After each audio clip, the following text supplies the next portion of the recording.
Halo semuanya, pada episode material kali ini kita akan sama-sama belajar mengenai selang kemonotonan. Sebelumnya kita sudah belajar mengenai turunan fungsi yang dimana di dalamnya ada aturan rantai, turunan dari fungsi perkalian, turunan dari fungsi pembagian, dan masih banyak lagi. Materi-materi di turunan fungsi akan kita pakai dalam menentukan selang kemonotonan. Kemonotonan dibagi menjadi dua jenis, antara lain monoton naik dan monoton turun. Sebelum kita masuk ke definisinya, alangkah baiknya kita mengetahui perbedaan mendasar antara monoton naik dan monoton turun. Perhatikan gambar berikut. Pada gambar ada 3 bagian, ada gambar bagian A, gambar bagian B, dan gambar bagian C. Nah, di sini pada gambar bagian A, ya, kita perhatikan dulu gambar bagian A, diberikan grafik sebagai berikut. Apabila kita dapat mengikuti garis biru ya dari kiri ke kanan, akan didapati arahnya itu menaik. Maka dapat disimpulkan pada selang X1 sampai X2 itu fungsi F-nya itu naik atau monoton naik. Sedangkan kalau kita misalnya perhatikan gambar yang bagian B, diberikan grafik sebagai berikut. Apabila kita dapat mengikuti garis yang warna biru pada grafik dari kiri ke kanan, akan didapati arahnya itu menurun. Maka dapat disimpulkan bahwa pada selang X1 sampai X2 fungsinya itu fungsinya turun atau monoton turun. Yang perlu diingat atau yang penting pada dua gambar ini adalah dalam setiap kali menggambar grafik itu harus dimulai dari kiri terlebih dahulu. Jadi tariknya dari kiri baru ke kanan. Kalau dari kanan ke kiri itu salah. Jadi penting harus diingat bahwa untuk menggambar grafik harus dari kiri ke kanan. Selanjutnya pada gambar bagian C ini adalah fungsi konstan. Yang dimana kita tahu bahwa kalau misalnya konstan itu nilai fx-nya itu akan selalu sama untuk setiap x. Selanjutnya kita baru masuk ke definisi kemonotonan.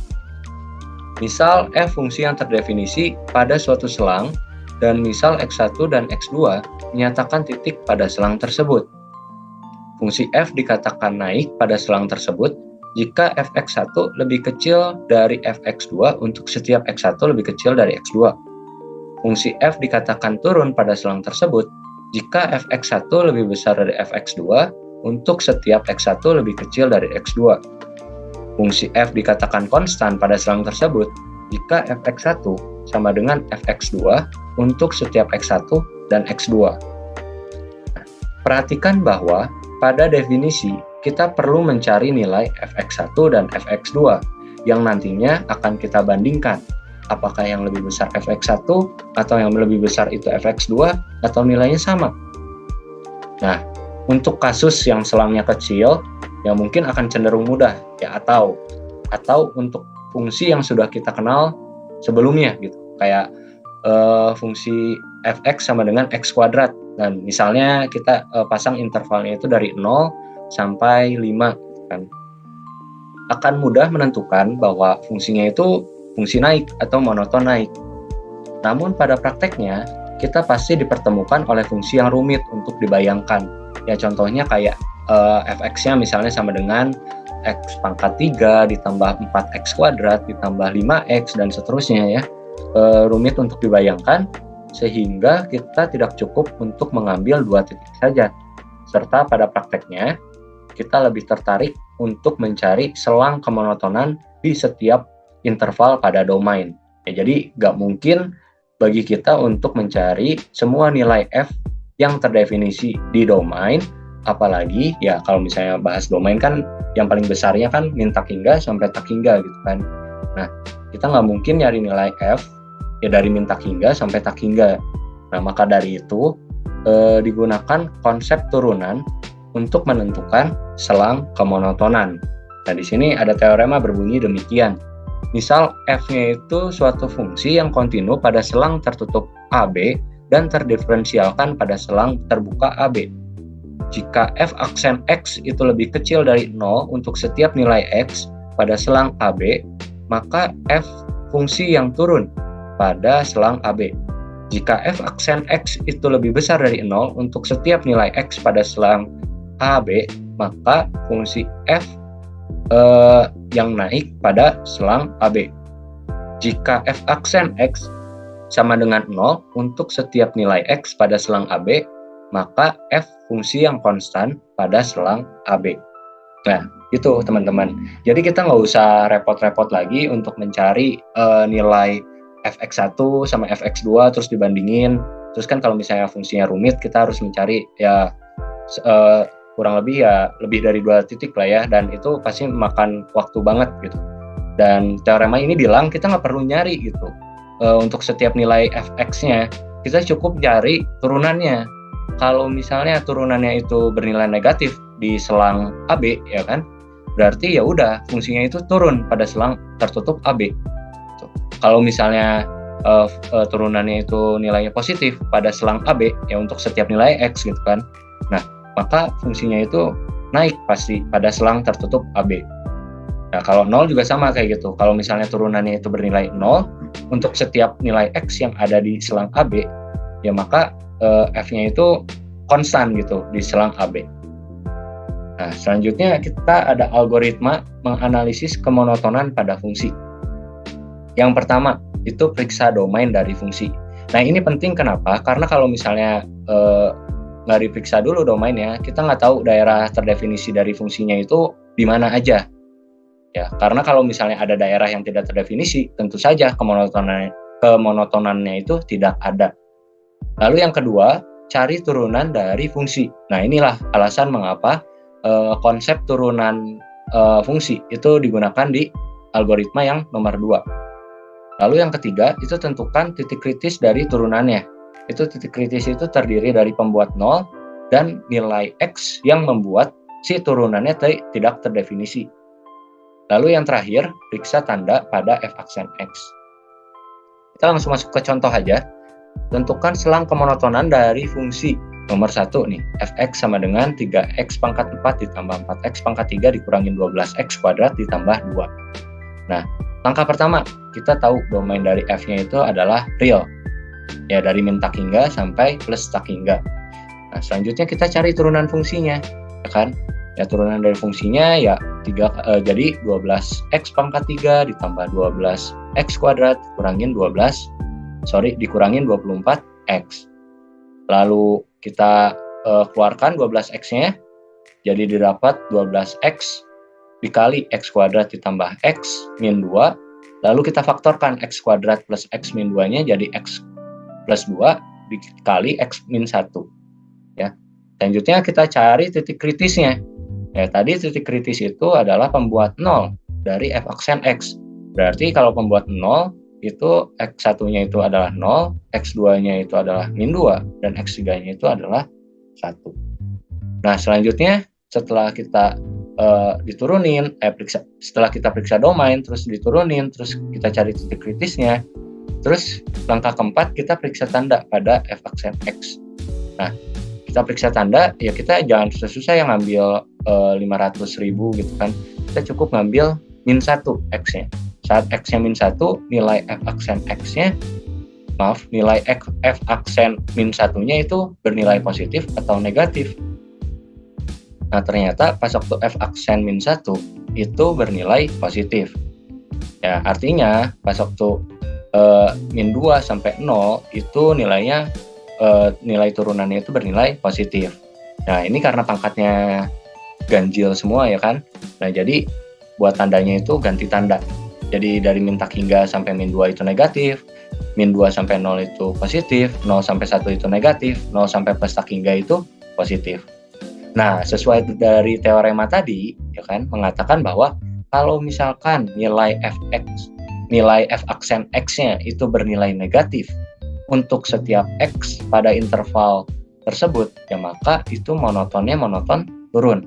Kalau misalnya nilai f aksen x-nya itu bernilai positif untuk setiap nilai x di interval tersebut, maka fx-nya itu monoton naik.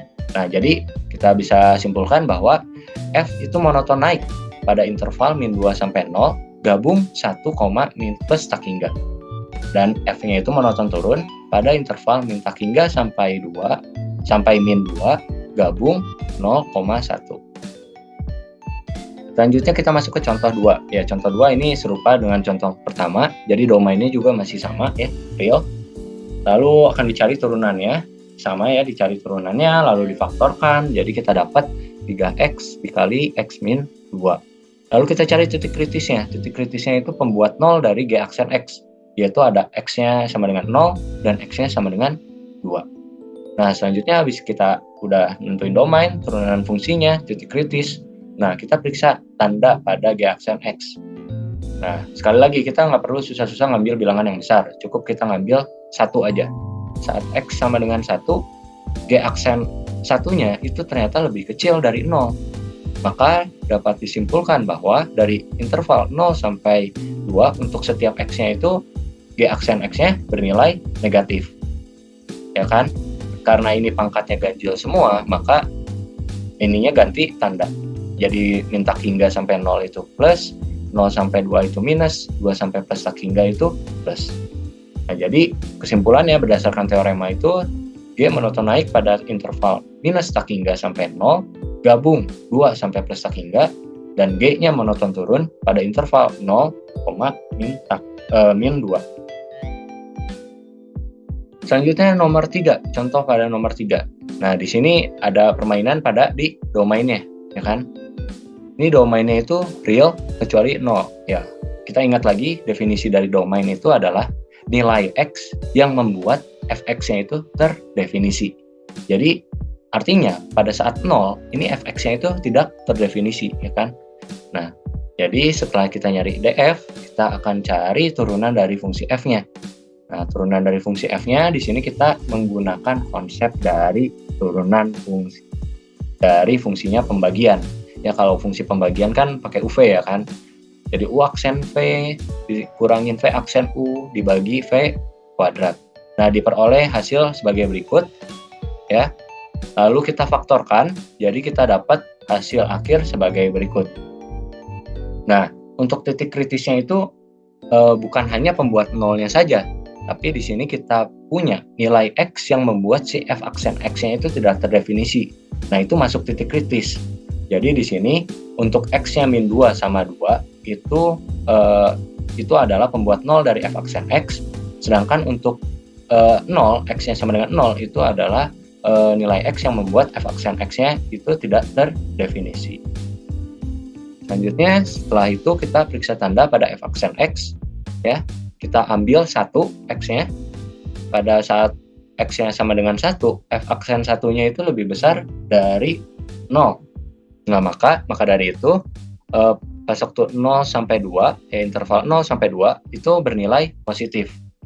Ya, karena 0 itu merupakan akar dari pangkatnya yang bernilai genap, ya kan? 4 kan pangkat genap. Ya, jadi untuk tandanya itu tidak berubah. Jadi bersebelahan itu sama. Sedangkan untuk min 2 sama 2 kan pangkatnya ganjil. Ya, jadi tandanya berubah. Jadi dari min tak hingga sampai min 2 itu negatif, 2 sampai 0 itu positif, 0 sampai 2 itu positif, 2 sampai plus tak hingga itu negatif. Nah, jadi F-nya monoton naik pada interval min 2,0 gabung 0, min 2. Min 2,0 gabung 0,2. Nah, di sini 0-nya tidak masuk ya, karena 0-nya ini tidak masuk pada domain. Ya, sedangkan F-nya monoton turun pada interval min tak hingga sampai min 2 gabung 2, plus tak hingga. Nah, selanjutnya contoh terakhir ini ada Gx-nya sama dengan akar X kuadrat plus 3X. Nah, kalau misalnya kita ingat-ingat lagi, untuk domain berbentuk akar, fungsi berbentuk akar, ya, untuk domainnya itu, yang di dalam akarnya itu harus bernilai lebih besar atau enggak sama dengan 0. Sehingga kita dapat sebagai berikut, ya. Lalu kita bisa faktorkan, ya. Kita bisa faktorkan, terus kita cari tanda. Cari tanda untuk G-nya. Nah, kita ambil 1. Kalau misalnya 1, itu positif kan, dan ini pangkatnya ganjil semua. Jadi pasti tandanya itu selang-seling. Jadi dari min tak hingga sampai 3 itu positif, min 3 sampai 0 itu negatif, 0 sampai plus tak hingga itu positif. Yang kita butuh itu lebih besar dari 0, berarti yang tandanya itu positif. Ya. Jadi domainnya itu adalah min tak hingga, min 3, min 3-nya ikut, gabung, 0, 0-nya ikut, plus tak hingga. Nah, jadi nanti di interval min 3 sampai 0 itu nggak ada kemonotonan. Ya orang grafiknya aja nggak ada, domainnya aja nggak ada. Ya kan, nilai Gx di interval min 3 sampai 0 itu nggak ada. Gitu kan. Nah, jadi nggak ada kemonotonan yang terjadi di sana. Nah, selanjutnya akan dicari turunan dari fungsi G. Ya, ini bisa pakai aturan rantai, atau misalnya bisa pakai turunan dalam, ya kan. Nah, bisa pakai turunan dalam. Diperoleh hasil sebagai berikut, dan kita cari titik kritisnya. Nah, titik kritisnya juga untuk min 3 itu pembuat 0 dari G aksen X. Kalau 0 itu X yang membuat G aksen X-nya itu tidak terdefinisi. Nah, setelah ditentukan titik kritisnya, baru kita periksa tanda pada G aksen X. Nah, kita ambil 1 gitu kan. Saat X sama dengan 1, ya G aksen 1-nya itu lebih besar dari 0. Ya, jadi positif. Nah, karena pangkatnya ganjil semua, jadi dari min tak hingga sampai min 3 itu bernilai negatif, sedangkan dari 0 sampai plus tak hingga itu bernilai positif. Seperti yang udah dijelaskan tadi, bahwa dari min 3 sampai 0 itu tidak ada kemonotonan karena nilai fungsinya aja tidak terjadi di sana. Ya tidak termasuk dalam interval domainnya, gitu kan. Nah, jadi dapat disimpulkan bahwa G itu monoton naik pada interval 0 sampai plus tak hingga, dan G-nya itu monoton turun pada interval min tak hingga sampai min 3. Nah, berikut ada beberapa soal latihan mungkin untuk boleh dicoba. Gunakan langkah-langkah di atas untuk menentukan selang kemonotonan dari fungsi. Nah, di sini ada 4 soal ya. Untuk soal nomor 2 ya, untuk turunannya, untuk mencari turunannya ya, gunakan aturan rantai atau enggak turunan dalam, ya kan. Nah, kalau misalnya untuk nomor 3 untuk turunannya itu pakai UV turunan di pembagian ya. Kalau nomor 4 itu pakai UV, tapi nanti di dalamnya itu ada aturan rantainya juga, atau nanti turunan dalam buat yang V aksennya, ya kan. Nah, seperti itu. Sekian untuk penjelasan selang kemonotonan. Mohon maaf bila ada salah kata, dan terima kasih atas perhatian.